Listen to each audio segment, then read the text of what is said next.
മൂന്നാഴ്ചയോളം നീണ്ടുനിന്ന പ്രചരണ ചൂടിന് പരിസമാപ്തി കുറിച്ച് ഗുരുവായൂർ നിയോജക മണ്ഡലത്തിലെ പ്രധാന മുന്നണികൾ കൊട്ടിക്കലാശം നടത്തി.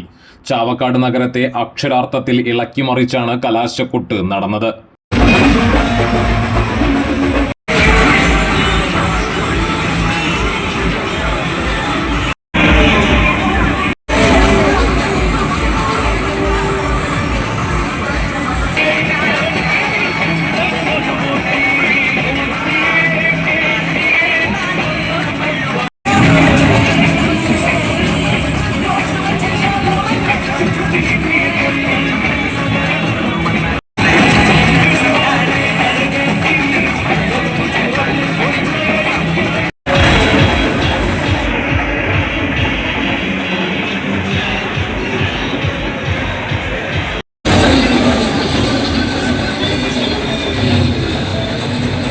മുന്നണികൾ പരസ്പരം ആരോപിച്ച ഡീൽ വിവാദങ്ങളും ഹിന്ദു MLA പരാമർശവും ഒടുവിൽ ആരോപിക്കപ്പെട്ട രക്തസാക്ഷിത്വ ഫണ്ട് അട്ടിമറി വിഷയവും ഉൾപ്പെടെയുള്ള ചർച്ചകൾ മണ്ഡലത്തിലെ തെരഞ്ഞെടുപ്പ് ചൂടിനെ ആക്കം കൂട്ടിയിരുന്നു.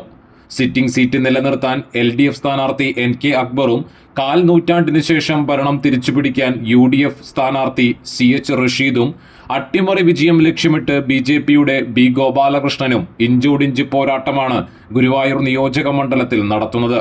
കൊടിതോരണങ്ങളുടെയും ആർപ്പുവിളികളുടെയും വാദ്യമേളങ്ങളുടെയും അകമ്പടിയോടെയാണ് മൂന്ന് മുന്നണികളും തങ്ങളുടെ ശക്തിപ്രകടനം നടത്തിയത്.